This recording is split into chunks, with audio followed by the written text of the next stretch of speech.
Welcome into the Birds of the Round Table. It is the dog days of summer. No football is happening. That doesn't mean we're not going to talk about it anyways.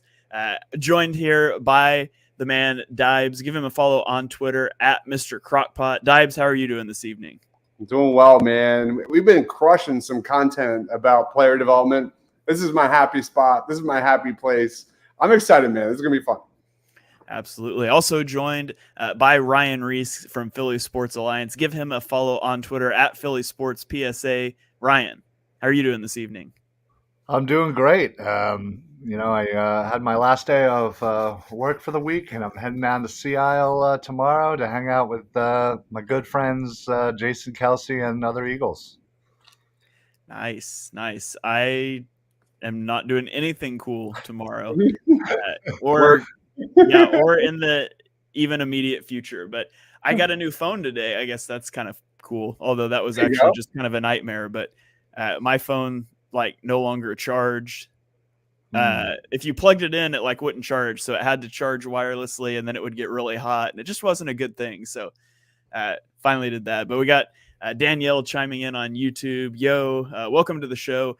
Tonight we are scraping the bottom of the barrel, some might say, in terms of content, but we're all draft guys, so this is kind of what we live for. We are talking about the best prospects under the age of 25 in the NFC East. So there's going to be rookies on here or guys that have been drafted in the last couple of years. And as guys with all of us having draft backgrounds, it's always exciting to sort of revisit what you thought of prospects a couple of years ago, see where they're at now. So just the criteria here, 24 years old or younger as of today. Okay. As of right now, they cannot be 25 years old or older. We're going to go through and we're going to compile an all NFC East team. And as I was doing some prep work at the hair salon today while my daughter was getting her hair done for a few hours, I came to realize there's some really deep positions and there's some not so deep positions in this draft. So, in this division, we're limiting it to younger prospects. So we're going to dive in with this is the easiest position. It's the most important position. It's also the easiest one at quarterback. Obviously, Dak is over 25. Daniel Jones over 25. That really only leaves you Jalen Hurts or Sam Howell. So, Ryan, I'll throw you the softball here. Who should be the quarterback for the NFC East? Is it going to be Jalen Hurts or Sam Howell? Man, don't rush into things, Ryan. Don't rush into things. Take your time. I was not prepared to go first.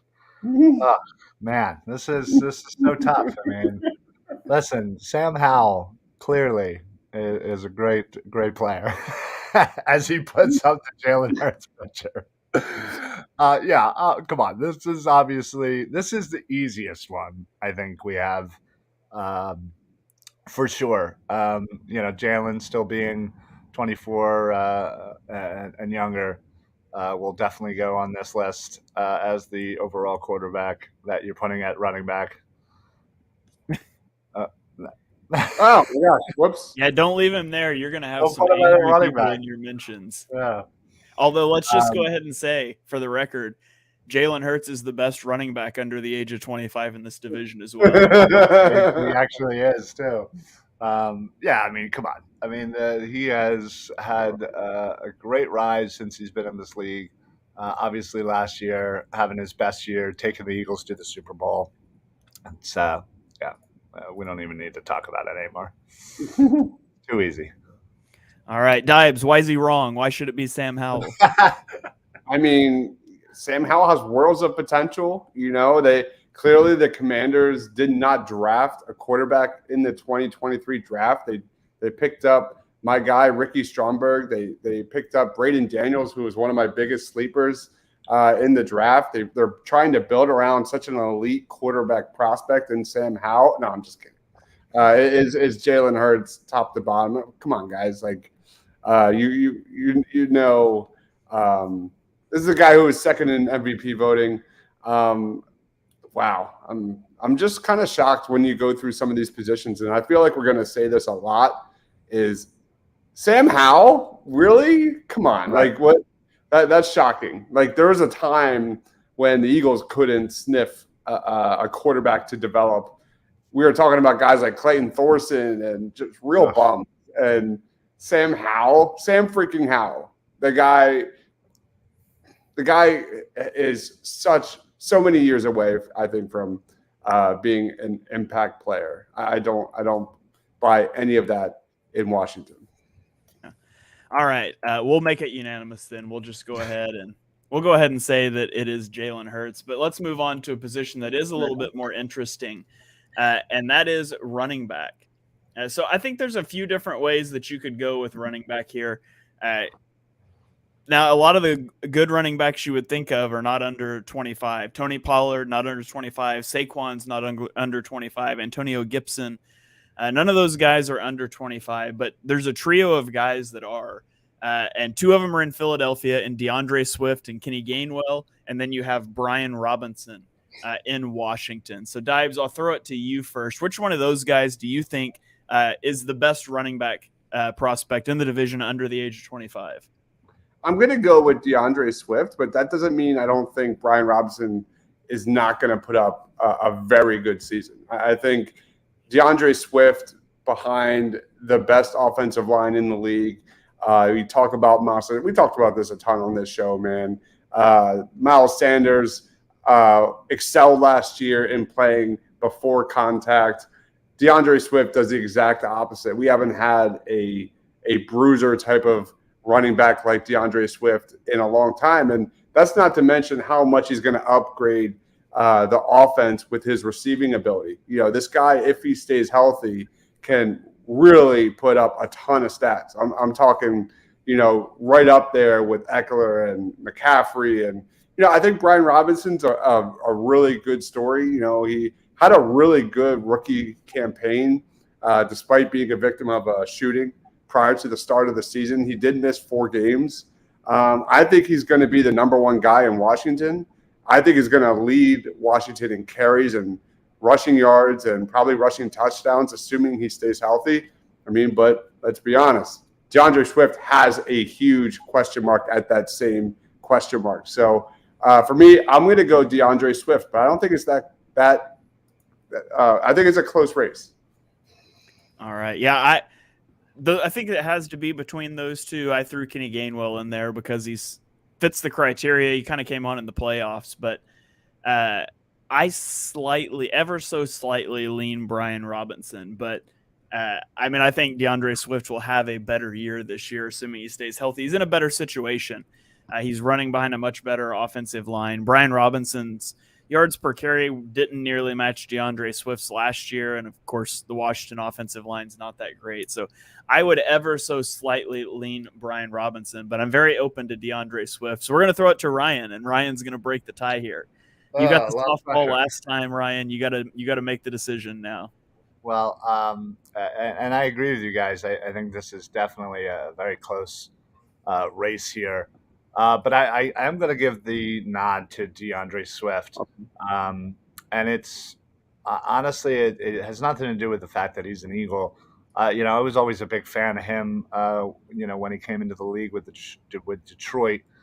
I just think, given the way he runs and given the fact that he is going to be running behind the best offensive line in football, I just think he's finally going to it's finally going to click for DeAndre Swift. And, I agree everything that Dibe said about Brian Robinson. He's definitely taking over that number one spot in Washington, most likely going to lead, the team in carries and yards and whatnot. So, but yeah, I just think given his opportunity and, as you said, they both kind of have a little injury history here, but they can both stay healthy. I'm still giving it to Swift in a very close race. All right, so DeAndre Swift, the Eagles have the clean sweep so far. Let's go to wide receiver, a position where I think there's some pretty good players in the division. Dibes, I'll throw it to you first. Give me a receiver under 25 that should be on this roster. This one's really hard for me because, in my gut, I want to go one way, but, I'm going to say it, and it's hard to. I'm going to break the streak. At least for me personally, I'm going to go CeeDee Lamb as wide receiver 1 for my choice. This guy has gotten better and better every single year he's played in the league. He's the only player with more explosive plays of 20 yards or more in the past 2 years. Right there with Justin Jefferson, man. Like, the guy has been balling. And I think he's going to look even better. Just as Devontae Smith truly benefits from A.J. Brown on the boundary. You got in Dallas, you've got Michael Gallup, maybe healthier. Brandon Cooks, I think, is that perfect speed flanker. That offense really, really lacked last season. So I'm going to go CeeDee Lamb as my wide receiver 1, but it's really close again. All right. Yeah, I think that's a great choice. I would have him ranked as the top receiver under 25 in the division. I think CeeDee Lamb is fantastic. Ryan, I'll throw it to you. Who would be the second receiver here in this group for you? Well, yeah, I mean, I agree with Dives. It's definitely CeeDee Lamb at number 1, but just a hair behind has to be Devontae. He had such a great season last year, and the combo of him and A.J. Brown they're just exciting. And he definitely benefits for having Brown on the other side here. So, yeah, it's a very close race, but I think CD edges out Devontae for the number 1. But, yeah, Devontae is absolutely right there at number 2. And I think that could change by season's end, too. Could, for sure. And, I mean, I think, to be fair, I think it might be seen differently if CeeDee Lamb was the only receiver, or excuse me, if Devontae Smith was the only receiver that the Eagles had, similar to how CeeDee Lamb was the only receiver the Cowboys had. So we'll see. CeeDee Lamb he's fantastic operating out of the slot in the Cowboys offense. And Devontae spent some time in the slot. He's not slot heavy like CeeDee Lamb is. Not that that's a good or a bad thing. They play the receiver position very differently. And so those two guys, they could coexist on a team great because they don't really overlap that much. So with the third guy on the list here, I'm going to throw out Jahan Dotson. Nice. Is who I think should be the number 3 guy on this list. Where are you guys with Jahan Dotson? I like it a lot. He was my number 3. I think there's another guy that I'll talk about after that, but I think deserves a shout out. But Jahan Dotson, man, like, he's kind of flown under the radar a little bit. Yeah, he didn't play that much in 2022, but when he did, man, the guy delivered. He's got great hands. The dude is like an absolute beast in contested catches situations, just like we saw at Penn State. And that really translated. Excellent route runner, again, like we saw at Penn State. Dominates zone coverage, has an excellent release, dominates press coverage, just like Devontae Smith. So for me, I think Jahan Dotson is a great selection. Yeah, and he targeted very far downfield. His average depth of target was over 15 yards last season. I think he's one of those guys that we still probably aren't going to see the counting stats this year because he doesn't have a quarterback. We mentioned Sam Howell, but I think Jahan Dotson is a very, very good player. And I think that he's probably going to terrorize NFC East defenses for years to come. Yeah, that's that for me. That's definitely the easy choice at number 3. There are certainly a couple of guys there that who knows, by this time next year might be in the consideration. But yeah, I mean, Dotson definitely. Him and McLaurin over there in Washington, they have some weapons. They just need somebody to throw them the ball. Yeah, can we talk about Hodgins real quick? Because that guy kind of came out of nowhere, at least for me. You guys follow the NFL way closer than I do. But Hodgins, man, is a guy that I thought was one of their heart and souls of that offense last year. I think, you talk about breakout players. We're going to be talking about that a lot tonight. And I think he's right there. He's a guy that clearly had great chemistry with Daniel Jones. I think he's going to have a full season as a full-time starter and put up some really interesting stats. Like, if he can maintain what we saw during the last stretch of last year, man, this guy could establish himself right in the mix.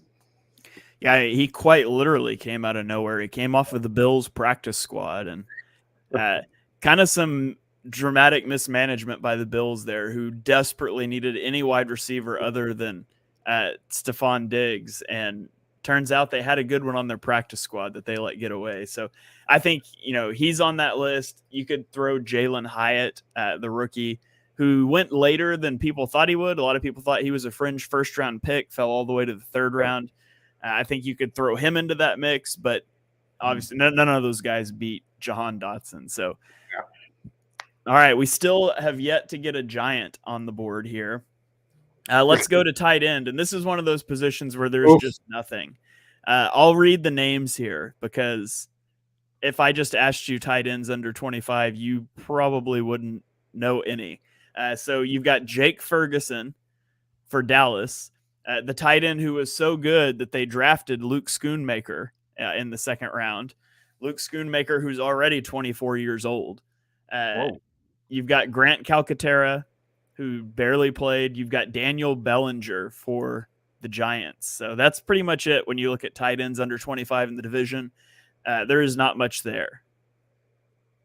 Yeah, this one's brutal. The Giants added Darren Waller. So, you would probably lean towards Daniel Bellinger as a guy that, definitely has some athleticism, definitely explosive, definitely could be a pretty nice piece of that Giants offense. But the guy that I think Mark Henry Jr. would like me the most to say would probably be Jake Ferguson. This guy has a chance to be, because there's no one else really to be a guy that breaks out considerably. And we are including rookies in this. And so we are projecting here. This guy quite literally, because he was mostly used as a blocker in the past. So I think he did have 200 receiving yards last year. Yeah, but that's not much. Again, a lot of projection here, but give me Jake freaking Ferguson over Daniel Bellinger. Why not? Yeah, I agree. He's the only one that's shown anything at the NFL level. You could make an argument on potential for Luke Schoonmaker, but Schoonmaker is really athletic, was just used as a blocker in college, but you could say he's the rookie. He's probably going to get the job. So you can make an argument for that, but he's not even younger than Jake Ferguson. They're like the same age. So actually Jake Ferguson, I think, is younger. So yeah, I'm fine with Jake Ferguson. We can go with him. Okay. What about you, Ryan? Are you good with that? Yeah, no, I'm definitely good with that. Again, it might have been a closer kind of decision here if, the Giants didn't get Waller and Bellinger was the number one guy. I think as a receiver, I certainly would prefer him over Ferguson. But again, you got to factor in how many snaps he's actually going to get with Waller there. So Mr. 200 yards here is going to have to be our option here at tight end. You know what? With the receivers that we have, I think 200 yards is fine. Yeah. That might not even be the worst position either. No. Yeah, it might not be. So, okay, let's get to offensive tackle, where I need to throw it to you guys for a ruling. So we need to talk about the Cowboys offensive lineman, Tyler Smith. When he was drafted, he was like flexible between guard and tackle. Then he played tackle last year. Right now, he's listed as an offensive guard for the Cowboys depth chart. So are we counting Tyler Smith as a tackle or a guard? I think you could go either way with him. But I kind of penciled him in as guard because that's what he's going to play this year. Yeah. I don't know. Maybe there's just an element of us taking the 5 best offensive linemen and plugging them into positions too. Yeah, there is that. But okay, we'll figure it out here as we go. So I think left tackle here is really easy for me. It's Andrew Thomas. Yeah, no question. He's the only guy. Jordan Mailata is too old. Tyron Smith's too old. I can't, for the life of me, off the top of my head, think of who Washington's left tackle is. So Andrew Thomas had a really rough first year, but last year he really came on and played at an elite level. So does anybody have any issues with Andrew Thomas to be the left tackle? No, he's an absolute beast. Okay. So let's talk right tackle, where, again, there's not a ton of options. Obviously, Lane Johnson's too old. I kind of penciled in Evan Neal as the right tackle, even though he was really bad last year. Andrew Thomas, the same thing with Andrew Thomas. Sometimes it just takes these guys a little bit to acclimate. So I actually, on my list, I went with the duo of Giants tackles. What do you guys think about that? I'm good with Evan Neal. Yeah. Sorry, go ahead, Ryan. No. I was just going to say, I just think given the potential, he was such a high draft pick, and yeah, exactly. You're absolutely right. Sometimes it does take a season or so to kind of get your feet, firmly planted on the ground there, especially for the offensive line. So, I'm real good with Evan Neal and Thomas being the tackles. All right. Okay, so now we're getting some Giants on the board here. We didn't have Giants for a long time. Now we've got 2 Giant players in a row. Let's go to offensive guard. Ryan, give me an offensive guard. Who do you have here for this? Yeah, I mean, for me, it's Landon Dickerson. He just made his first Pro Bowl last year. Really had himself a really solid year, and just again improved over his rookie campaign. So, just given maybe the options that we have here, it's an easy choice for the first guard here for Landon Dickerson. Yeah. I agree 1,000%. Guy was top 2 in both pass block win rate and run block win rate, and that's all I need to know. And by the way, Landon Dickerson, drafted to be a center, turned into an all-pro left guard. So all hail Jeff Stoutland. Hopefully we hear that again, maybe on the red. Yeah, a lot of these guys we're talking about tonight are like breakout kind of players this season. When it comes to Landon Dickerson, we're talking about becoming a star. We're not talking about breakout. Like he's like a season away from being one of the best in the game. That's how good he is. Yeah. All right, so that takes us to the other guard spot. So you've got Sam Cosmi for Washington, Tyler Smith. If we're putting him as an offensive guard, you could look at Tyler Steen, who was just drafted, but really, I think it really comes down to Tyler Smith or Sam Cosmi, and I lean pretty heavily here to Tyler Smith. What do you say, Dibes? I went Sam Cosmi. I'm going a little projection on this one. I think he's a tackle moving into the guard this year. I think he could have a breakout year. I think his strengths are being really good in the run game, and I think moving to guard is really going to help him in that area. So he needs to work on his pass blocking for sure, but this move should help him. Give me Sam Cosmi. All right, Ryan, what say you? Sam Cosmi? Man, this is tough. I probably gotta side with Dimes here. Oh man, this is tough.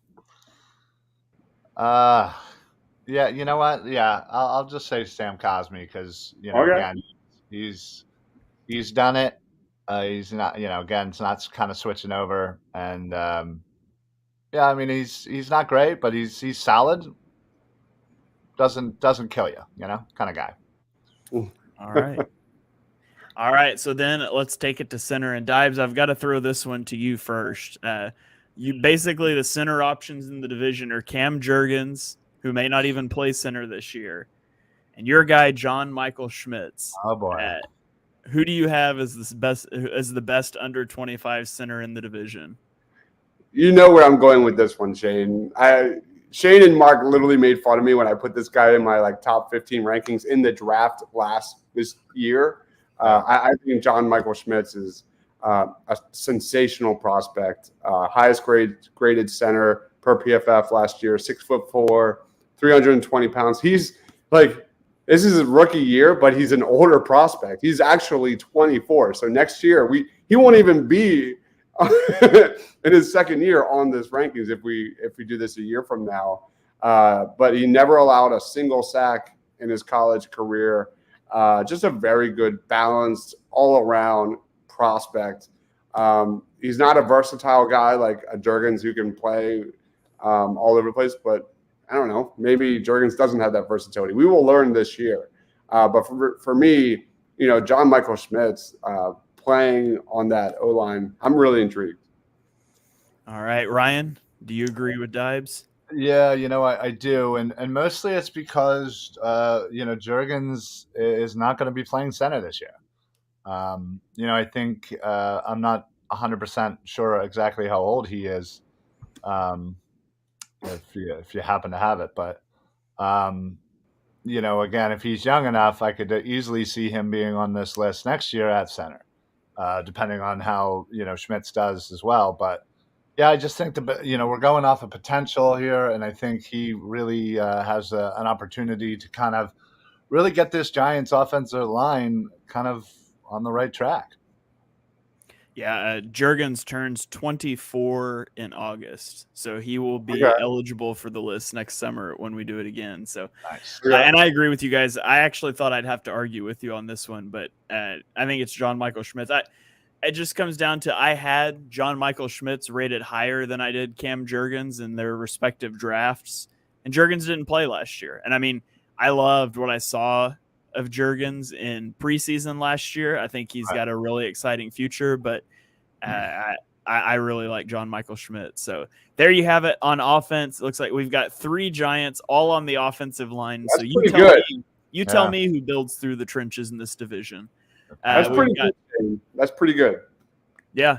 We've got 4 Eagles, 2 Commanders, and 2 Cowboys. So let's flip it over to the defensive side of the ball now. Okay. And talk about one of the most loaded positions in the division, and that is edge rusher. Ryan, tell me who should be one of the 2 edge rushers to make this team from the division. Well, thank you for allowing me to go first here. Because I think the number 1 is very easy, but then it gets pretty hard there of trying to decide who's the other one. So I'll take the softball here and take Micah Parsons. Dude is just an absolute animal. I was super high on him coming out of the draft. I really thought the Eagles were gonna finally take a linebacker, but sadly. We didn't get him, but we did get Devontae Smith, so I'll take that. But yeah, it's easy, Parsons.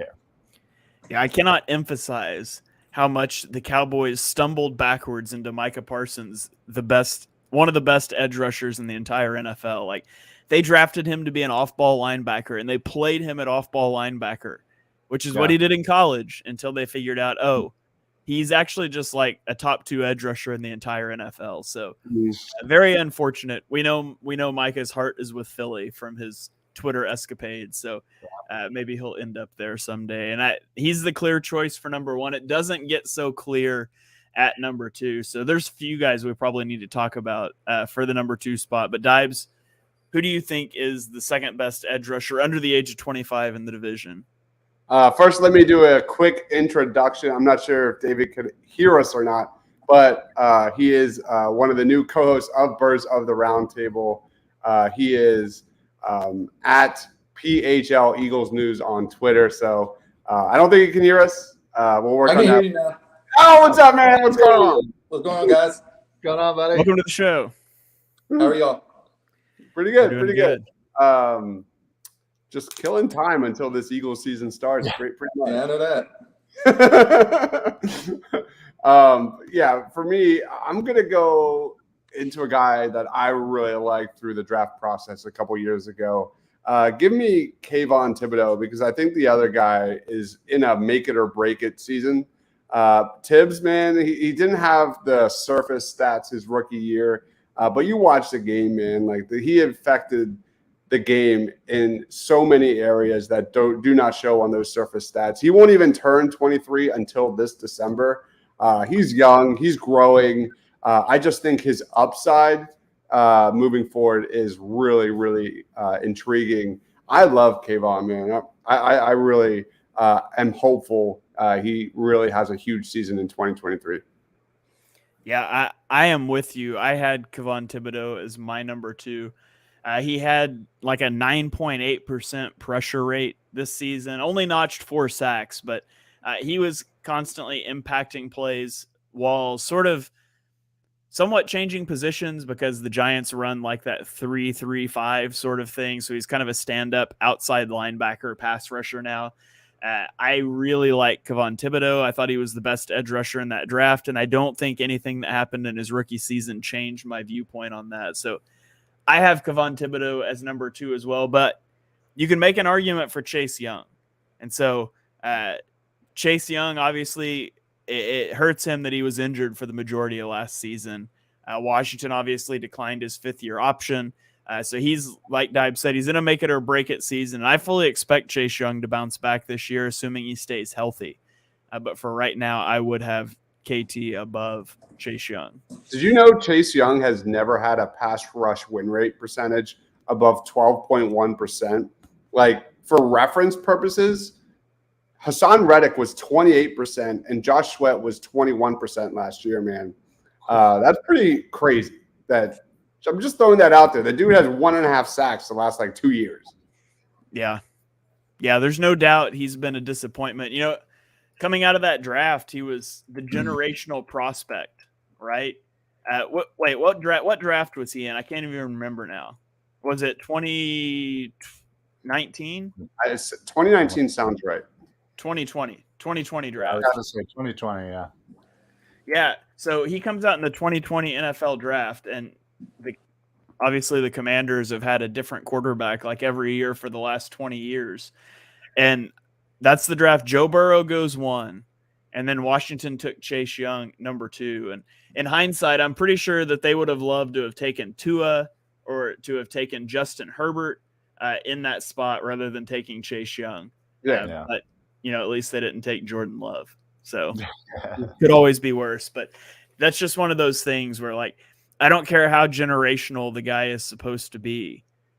If you need a quarterback, you have to go get a quarterback. And Washington didn't do that. And they're still here declining their generational prospects 5th-year option, and they still don't have a quarterback. And they're still not prioritizing getting one. And so you're stuck in mediocrity, which is the worst place to be in the NFL. Yep. Sure is. Okay, let's go to anybody else that you guys want to shout out as an edge rusher before we move on. I guess you could make a case for Azeez Ojulari, but he still has a lot to prove, man. He has a lot to prove. Mm-hmm. Yeah, agreed. I thought about, you could, if it wasn't such a loaded edge rusher group, you could potentially sneak Nolan Smith in there, but there's just too many good edge rushers, young edge rushers in the division. Yep. Yeah, I think we'll be talking about Nolan Smith next year for sure. Yeah, and right. 3 picks in the top 2 rounds. Yeah. Who knows? Yeah. Okay, so let's go to interior defensive line. David, I'll throw it to you here.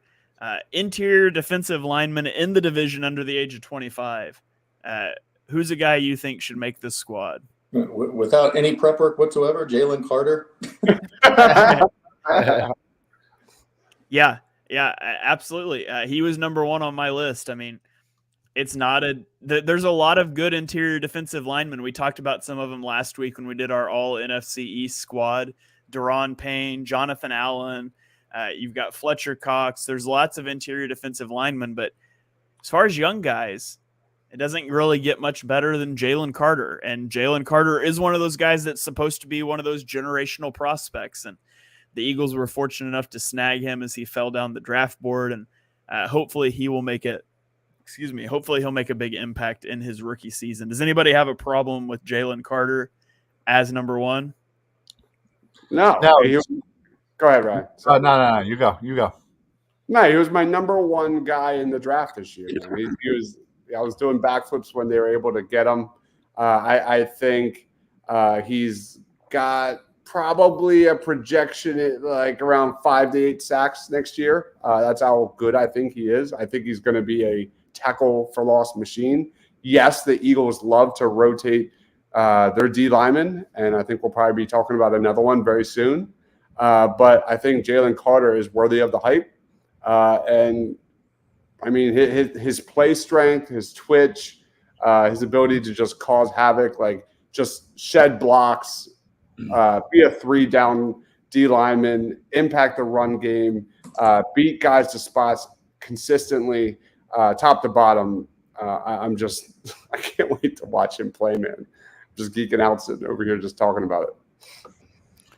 All right. Ryan, did you want to say something about Carter as well?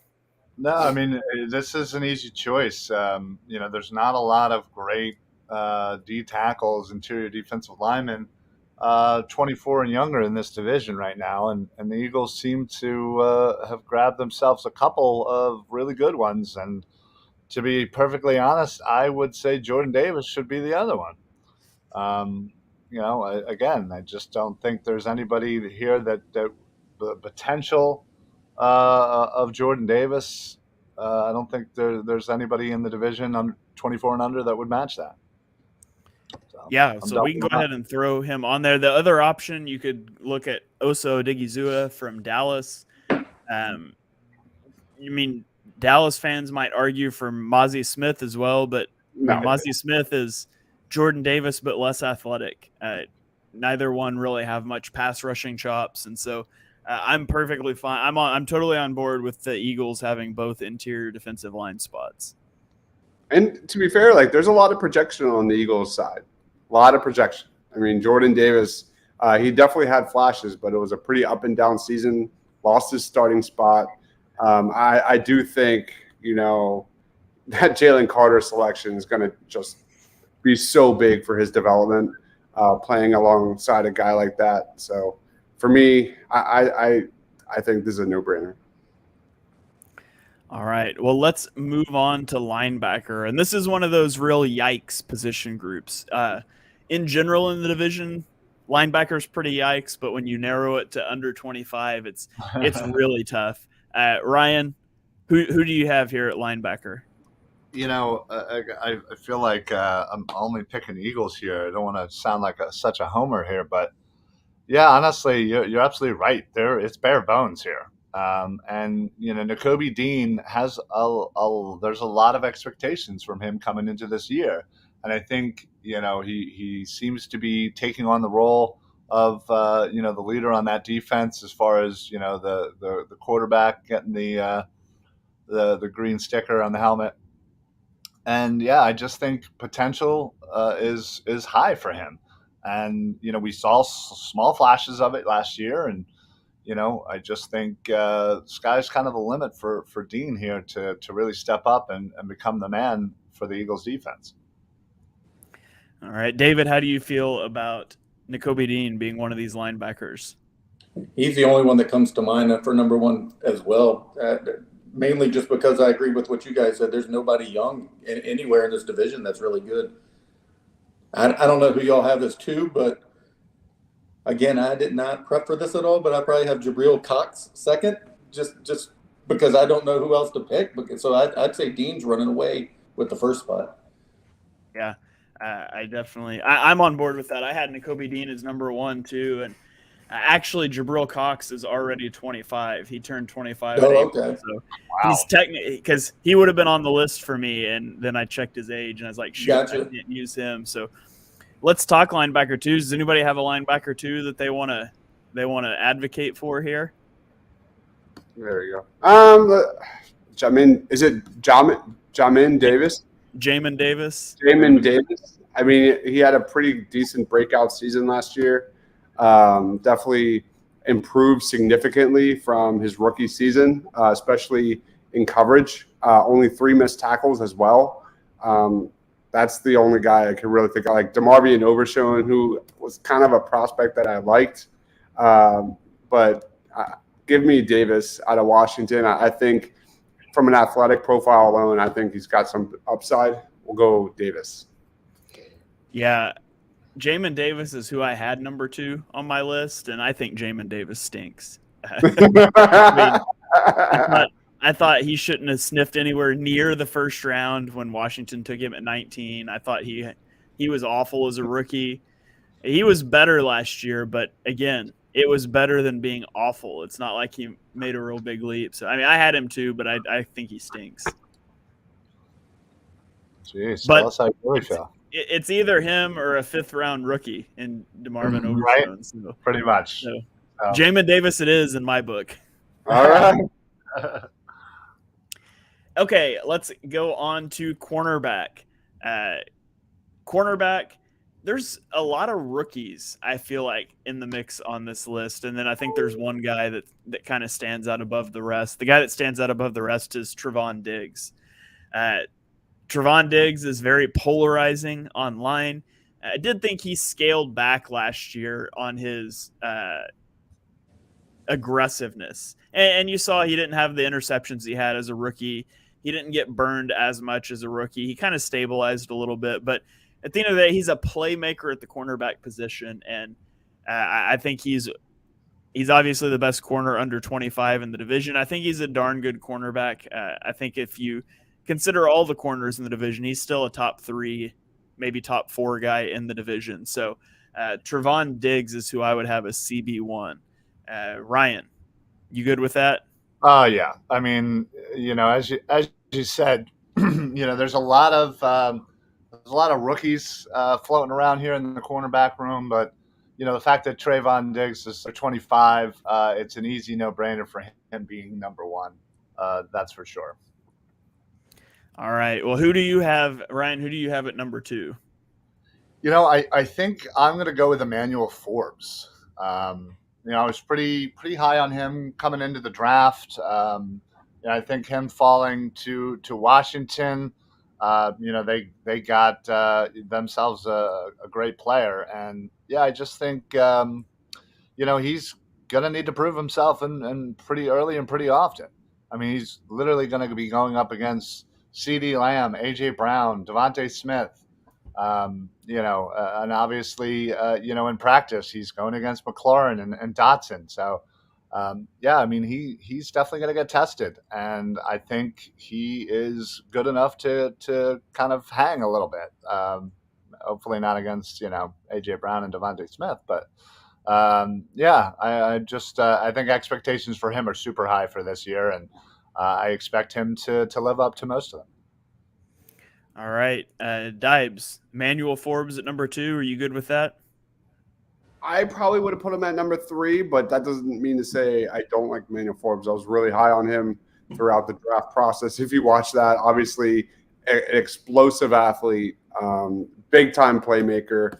It's kind of like Chauncey Gardner-Johnson. Like, if you put him in the slot and put him in position to succeed and, he could have a huge year. So Emmanuel Forbes is a really good player. The guy that I have as my number 2 is Deonte Banks. You look at that New York Giants pass rush. I think Banks, with his size, 6'2", 205 pounds, his athleticism, I think could really help out that Giants defense, make the quarterback hold on the ball just a second, little longer, and make the opposing offense pay. So I was going to go Deonte, but they're both kind of in that same tier. Yeah, that's the order I had him in as well. I had Deonte Banks number 2, Emmanuel Forbes number 3. They both make the team though, so I say that's how we round out our cornerback trio there. Trevon Diggs, Deonte Banks, and Emmanuel Forbes. 2 guys that haven't even played a snap in the league yet. All right.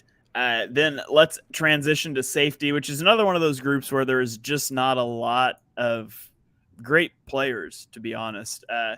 But there's one guy that I like to advocate for that I love, have for a long time. It's Cameron Curl, safety from Washington. He can be on this list this year. He won't be allowed to be on it next year, but I've been a big Cameron Curl fan for a lot of years. I think he's just a really good football player. I think Curl is like a top 12 safety in the league. I think he's really good, and so I think he's a slam dunk safety 1 for this group. Yeah, that's a no-brainer. He made our list in our all NFC East team. It's not. Yeah. There's nothing else. You better make this last. Jeez. Yeah, that's true. Maybe we shouldn't have done these shows back-to-back weeks. Okay, so if Cam Curl is safety 1, I took the softball. Ryan, who do we put at safety 2? This is tough. Just kind of looking over briefly the list of safeties here. I think it really just comes down to either Reed Blankenship or Xavier McKinney. And, I think I live up, or I think I going to lean towards Reed Blankenship in this one. Mostly just because, this guy kind of came out of nowhere. He was, kind of a known undrafted free agent that, us Eagles fans were certainly excited about and we're hopeful for. And, he didn't really do much in the beginning, didn't really get any opportunities. And once he did, though, he seemed to be flying around the field. And I just think now this year he's going to be relied upon to take a lot more snaps. Potential starter. And, I just think him over McKinney, who, let's be honest, I think was a high draft pick, kind of hasn't lived up to his potential, hasn't lived up to his draft status. So I think they're kind of going in opposite directions. All right. David, any thoughts on Reed Blankenship or Xavier McKinney? I would have them as 1 and 2 as well, but I probably have Sidney Brown really close to McKinney. Yeah, Brown. I was just kind of listing out anybody relevant under 24, so I'd sort of have a list to operate off of tonight. And Sidney Brown, I put on the list. I'm really high on Sidney Brown. I was really excited when they took him. I know some people weren't and thought he was overdrafted, but I was a big Sidney Brown fan. I'm with Ryan. I had Reed Blankenship edging out Xavier McKinney. A little bit of the Marcus Epps route where I remember 2 years ago that I talked about really liking Marcus Epps and I thought he flashed and we would see if he could stand up to playing more volume, and he did, and now he's gone. And I kind of feel that way about Reed Blankenship. I thought he was fine. I thought he flashed in some moments. I'm anxious to see if he can stand up to like having more volume, and he's going to get that shot this year because he's kind of the only guy on the Eagles safety room that can be more of that free safety type mold. Whereas I think you're going to want Sidney Brown. You're going to want which Edmonds? I always get the Edmonds. Terrell Edmonds. Terrell Edmonds is a safety. You want those guys closer to the line of scrimmage, and so I think that Reed Blankenship's definitely going to be one of the starters this year. And I liked what I saw from him in limited play time last year. So I would have him edging out Xavier McKinney, a guy who we've seen a lot of, and I've just never been that impressed by. So I'll take the up and comer. Yeah. I agree. I thought this was a hot take. We talked about this before we went live. Like, this was the biggest one I wasn't sure about, and I'm going to go over Blankenship. Maybe I am biased. Who knows? But you look at McKinney, like, yeah, he's got that Alabama resume, but like he's missed 8 games. He kind of took a step backwards in 2022. That whole Giants secondary was garbage. That's a big area for New York to take another step in 2023. But for me, like, Blankenship was solid, man. He was solid against the run. He was solid against the pass. Yeah, he got picked on at times, but he could be among the list of Eagles breakout stars in 2023. A guy that we don't really talk about a lot because the Kobe Dean, Jordan Davis, some of these other Georgia and other guys get a lot of the attention, but Reed Blankenship, man, I don't know how much he's going to be a regular start, like a play. I don't know how many snaps he's going to get, but the Eagles love to rotate their guys back there, and maybe he has a chance. All right, so that rounds out our defense. We have 4 Eagles on the defense. Looks like we have 3 Commanders and then 2 apiece for the Giants and the Cowboys. So here I'll run through the team real quick. At edge rusher, we have Micah Parsons and Kayvon Thibodeau. Interior defensive line, a duo of Alabama guys, or excuse me, a duo of Georgia guys. I'm stuck on Alabama right now. Jalen Carter and Jordan Davis. At linebacker, we have Nakobe Dean and Jamin Davis. At cornerback, a trio of Trevon Diggs, Emmanuel Forbes, and Deontay Banks. And then at safety, Cameron Curl and Reed Blankenship. And then if you want to flip back to the offense, I just realized I never kind of recapped those. So on offense, at quarterback, we had Jalen Hurts. Running back, DeAndre Swift. At wide receiver, a trio of CeeDee Lamb, Devonta Smith, and Jahan Dotson. At tight end, we have Jake Ferguson, by far one of the weak links on the team, one of our weak and then on the offensive line, we have from left to right, Andrew Thomas, Landon Dickerson, John Michael Schmitz, Sam Cosme, and Evan Neal. So that is your all NFC East squad made up of prospects under the age of 25. David, thoughts on this squad? If you put this team just like in the NFL, how many games are they winning? What do you guys think? Is this a playoff team? Yes. Yeah, it is. I find more interesting because I wasn't here when y'all did the offense, so just the positions that each team has selected, I guess, under 25. Just you can see everybody, like the defense tackles for the Eagles. You can just see everyone's tendencies in the draft. I never really looked at it this way because I focus so much on the Eagles. I never really looked to pay attention as quite as much as what the other teams are doing. So it's pretty interesting just to see the draft capital that's been used past couple of years. Yeah, I'm really sad that the Giants have a competent front office now, and they're Yes. starting to build through the trenches. It makes me sad. Shane, that's my take, is how, the New York Giants have got it going on. They got 44% of the trenches in this project tonight. 3 on the offensive line, another great one on the defensive line. And then you look at, I like David's comment about like tendencies. Like you have the Cowboys going for playmakers, especially at corner, feast or famine kind of guy. So for me, it's the Giants. That's the big takeaway, is that they really have turned the corner. Yeah, I think the Giants, they need to land the quarterback. And that's hard because you need to land the quarterback before you become competent. I don't know how they're going to be bad enough to get the quarterback now, but they certainly have the GM. They've got the head coach. They're building through the trenches the right way. I really feel like the Giants are a quarterback away from being a perennial contender in the NFC again. Yeah, for sure. Yeah. All right, Ryan, anything stick out to you in this? Yeah, honestly, just kind of reiterating what's already been said is, the Giants' offensive line. I mean, 3-4 years, not awful.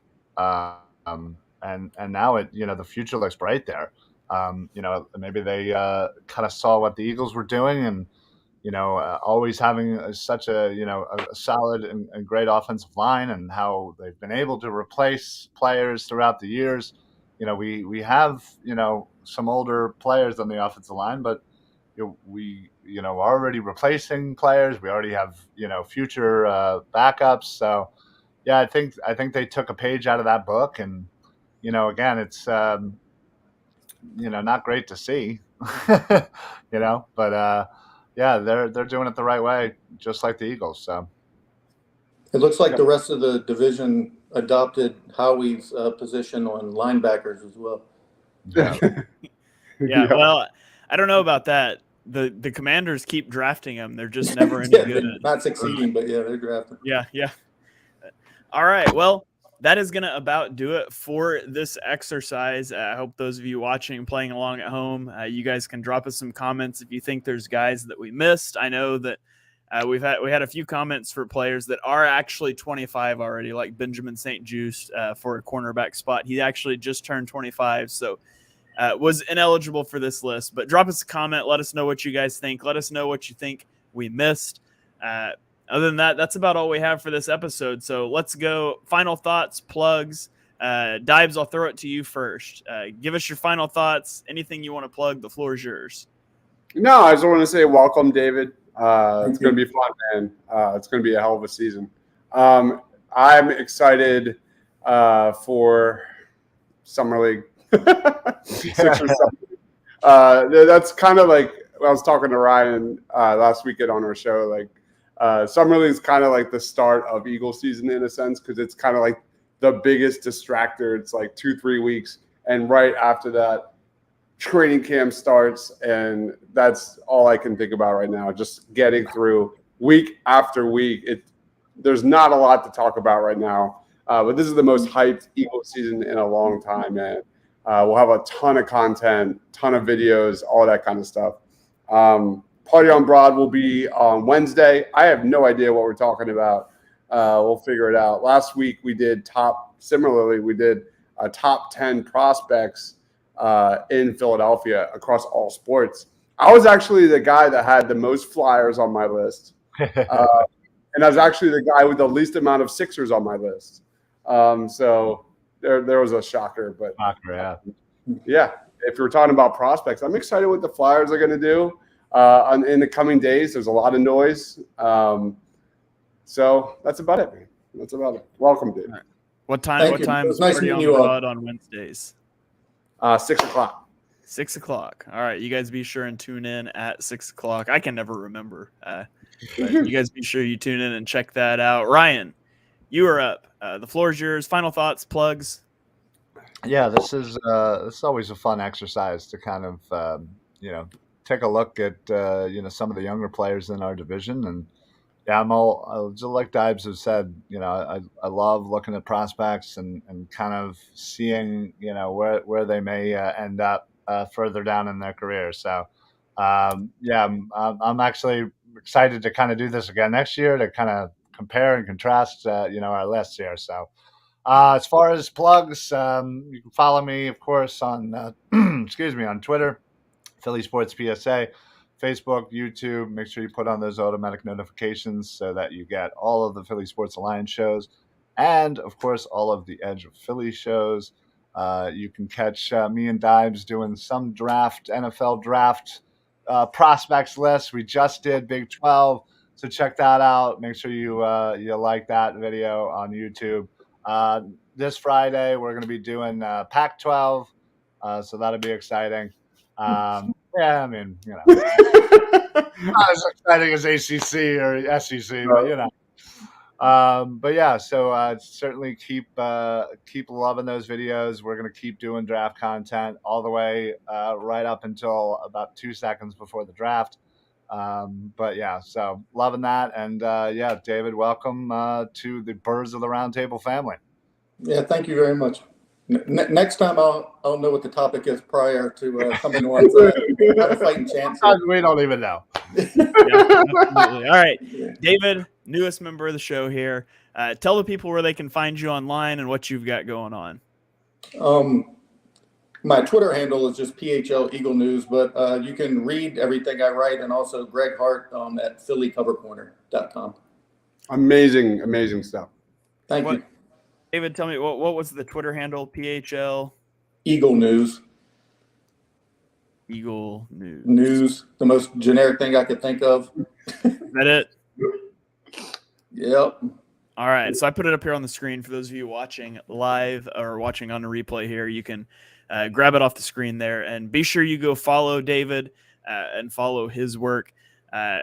As for me, Chalk Talk announcement, Chalk Talk is not happening tonight after this show is over. Mark is out sick, so we're going to postpone, but we're going to do an episode Wednesday night. We're going to be pitching top rule changes for the NFL. So we're going to pitch some rule change ideas that we've cooked up, everything from how they should handle overtime to an idea I have for a power play. So stealing some from the NHL here. So there'll be some fun stuff, some serious stuff. We're just going to have a good time with it. And then we may spiral off and talk about some random NFL news stuff as well. So be sure and check that out. Bring your top rule proposals and let us know what you think of ours. What's up, Rule proposal number 1. As an Eagles fan, get rid of special teams. Special teams not allowed in football. Yes, please. All right, that is going to wrap it up here for Birds of the Round Table. Thank you guys for joining us. Be sure you smash that subscribe button, turn on notifications so you know when the next show goes live. We will be live every Monday night at 8 o'clock. It's 7 o'clock my time, 8 o'clock Eastern time. If you guys have any topics about the Eagles, about the division as a whole that you want us to dive into, be sure and shoot those over on Twitter to any of us. We're always looking for people to do our jobs for us and come up with what you want us to talk about. So be sure and let us know. And then otherwise, we will see you guys next Monday night at 8 o'clock for another live edition of Birds of the Round Table. We'll catch you guys next week. I totally started the wrong video. Let's try this again. We will catch you guys next week.